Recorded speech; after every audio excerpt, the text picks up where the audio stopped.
सातपूर गाव प्राचीन परंपरा, लोककथा आणि गावाच्या आध्यात्मिक ओळखीचे प्रतीक असलेल्या सातपूर गावातील प्राचीन श्री हनुमान मंदिराच्या जीर्णोद्धार आणि विकास कामाच्या भूमिपूजन सोहळ्याचा भव्य आणि ऐतिहासिक क्षण बुधवारी मोठ्या उत्साहात पार पडला.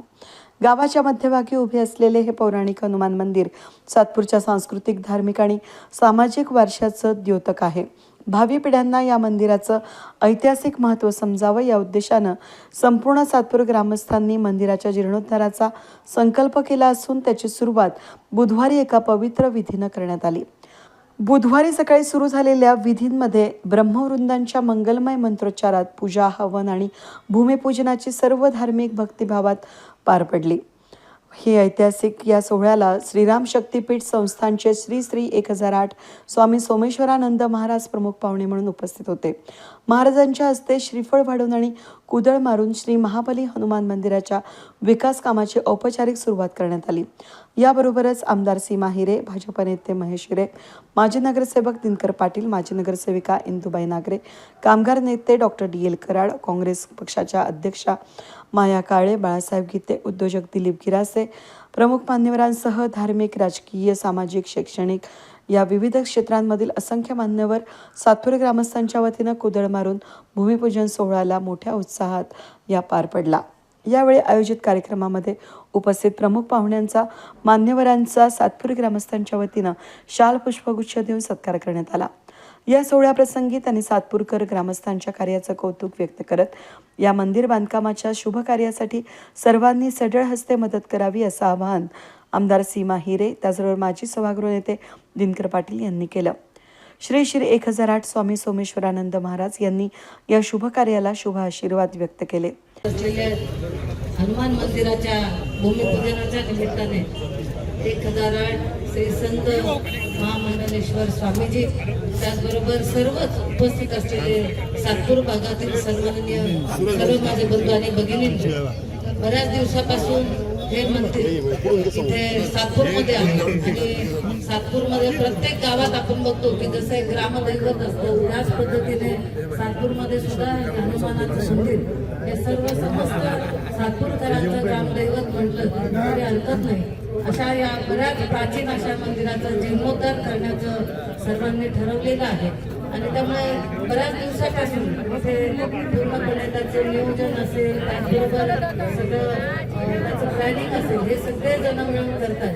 मी मध्ये 2 वेळेला इथे सहज पाहणी करण्याकरता आले आणि मला खरोखर आनंद झाला की आता आपण आपल्या स्वतःच्या घराकरताही करणार नाही एवढे कष्ट आणि मेहनत हे सगळे जण घेतात. विशेष करून मुंदडाजी, मजदुरेजी, वेगळजी सर्वच जण हे प्रत्येकाला त्यांनी अतिशय नियोजनबद्ध पावत्या असतील किंवा देणगी असेल हे सगळं त्यांनी करून प्रत्येकाकडनं ऐच्छिक निधी ते घेत आहेत आणि खूप मोठं आणि छान नियोजन या मंदिराचं केलं.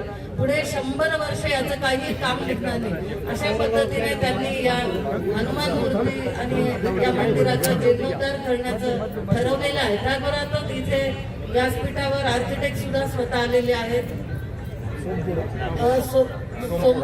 सोमपुरा म्हणून जे आर्किटेक्ट आहे त्यांनी अतिशय चांगलं प्लॅनिंग सुद्धा केलेलं आहे.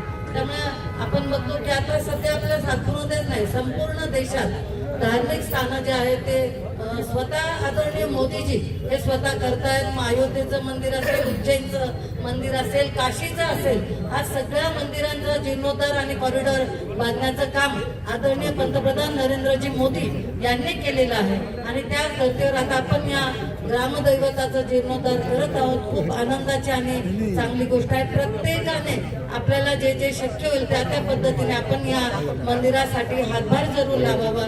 मी या गावाची लोकप्रतिनिधी म्हणून नाही तर या कुटुंबातील एक घटक म्हणून मी आपल्याला सांगते की पर्यटन निधीमधून किंवा ज्या ज्या निधीतून मला जास्तीत जास्त मदत करता येईल, मग ती 2 कोटी तर मी स्वतः जाहीर केली होती, ते आता आग्रह करताय 3 कोटी करा, म्हणून जास्तीत जास्त जिथे कमी तिथे आम्ही अशा पद्धतीने पूर्णपणे आपल्याला मदत करेल. पंचक्रोशीतील सन्माननीय मान्यवर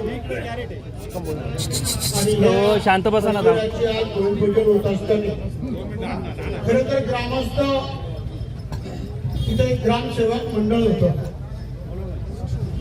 त्याचे संस्थापक अध्यक्ष रामचंद्र नाना निगम आणि आज त्यांचा मुलगा सुद्धा या ग्रामस्थ मंडळाचा अध्यक्ष आहे. मला वाटतं 7 लोक त्या मंडळावर आहेत. भाऊसाहेब रामचंद्र निगड, विलास मौले, प्रकाश निगड, सयाजी गाठोळ, प्रभाकर बंधवणे, शिवाजी मटाले, केशव एकनाथ निगड असं हे मंडळ आहे. आणि आता जे जीर्णोद्धार मंडळ आहे ते सर्व गावकरी मंडळी आहे.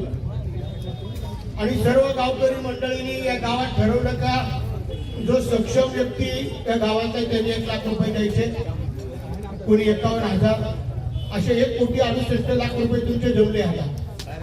खरं तर बाळासाहेब गीते कुठे आहे ना, बाळासाहेब गीतेने 11 लाख रुपये या ठिकाणी देणगी दिलेले. त्यांच्या टाळ्या वाजून स्वागत करा. आणि माया काळ्यांनी ताईने पण 11 लाख रुपये दिले. किशोरने 11,09,000 रुपये दिले. मी वाचले. किशोरने खरं आता मंदिर बांधायला पाहिजे, कारण भरपूर पैसे कमवले गावामध्ये किशोर. पण जाऊ दे, दिले 11,09,000. हे तिघांच्या टाळ्या वाजून स्वागत करा.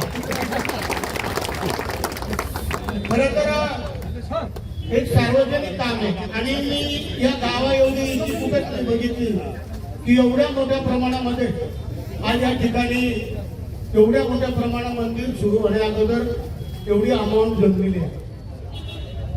तुम्हाला माहिती, मी पैसे देण्यापेक्षा शेवटच्या दिवशी तर पूर्ण अन्नदान किती लोकांचा तुम्ही चालेल का तुम्हाला? पैसे पण मी गरीब माणूस आहे, मी 1,11,000 रुपये देतो तुम्हाला.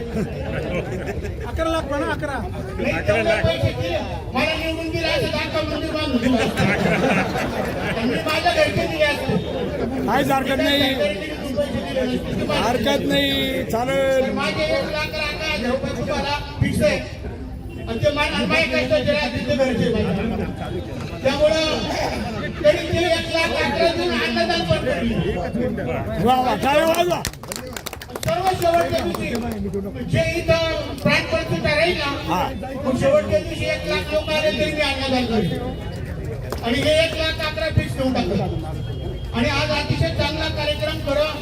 नानाची आठवण जी आली की मी बघायचो की आम्ही तालमीत यायचो. आणि तेव्हा नाना हे ग्रामविकास मंडळ नानाने स्थापन केलं. आणि तेव्हापासून ही जागा खरं राखून ठेवली. आणि आज सगळ्या गावात मिळून एकत्र येऊन एक दिला ना, आज मी वस्तू उभी राहणार आहे. मला माहिती ती थांबणार नाही.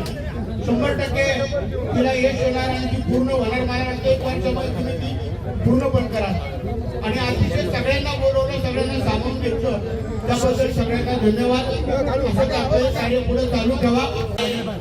आणि एका बाल ब्रह्मचारी संन्याशाच्या हाताने इथे पुतळ मारल्या गेलेली आहे, सुरुवात केलेली आहे. हो, हनुमंताने प्रत्येकाला विवेक दिला आणि साधूला, महंतांना आणि सर्व दानशूरांना इथं बोलवलेलं आहे. खरंच ज्यांनी दान इथे मंदिरासाठी दिलेलं आहे त्यांचं हृदयापासून अभिनंदन. आपण सर्वांनी तर जोरात टाळ्या वाजवायच्या. जय श्रीराम. शिमाताईने त्यांच्या निधीतून 2 कोटीच्या वरती अजून 3 कोटी दान केलं. शिमाताईला आपण सगळ्यांनी खूप चांगल्या मतानं निवडून दिलं. आणि मला असं वाटतं इथले सर्वच राजकारणी आध्यात्मिक आहे. विशेष माझ्या मायाताईबद्दल जोरात टाळ्या व्हायला पाहिजे, कारण ती मायाताई साधवीसारखं जीवन जगते. आणि प्रत्येक ठिकाणी जिथे म्हणजे कोणत्याही धर्माचं कार्य असो, महापुरुषांचं कार्य असो, ती माऊली सर्वांच्या पुढे असते, दान धर्म करते. आणि मी सातपूर वासियांना एवढंच सांगेल, कारण की हनुमंतराय ही ग्रामदैवत आहे. हनुमंतराय हा रक्षण करता आहे आपल्या गावाचं. आणि हा फक्त सातपूरच रक्षण करणार नाहीये, तर पूर्ण विश्वाचं रक्षण करणारा हा संकट मोचन आहे. आपण सर्वांनी रोज नित्य नेमाने त्यांची आरती पूजा व्हावी, आराधना व्हावी, मंदिराची स्वच्छता राहावी, मंदिराच्या आजूबाजूचा परिसर स्वच्छ असावा, आजूबाजूला कोणत्याही प्रकारे नशेचे दुकान नसावे, कारण की जेवढं पावित्र्यता या महाबलीची बाळाल तेवढा हा महाबली कृपा करणार आहे. आणि विशेष मला इथे बोलवल्याबद्दल सर्वांचे खूप खूप अभिनंदन. या भव्य सोहळ्याचं यशस्वी आयोजन श्री महाबली हनुमान मंदिर जीर्णोद्धार समिती सातपूर गाव यांच्या वतीनं करण्यात आलं. कार्यक्रमात सातपूर आणि परिसरातील नागरिक मोठ्या संख्येनं उपस्थित राहून या ऐतिहासिक प्रसंगाचे साक्षीदार झाले. वेद न्यूजसाठी प्रतिनिधी कमलाकर तिवडे, सातपूर.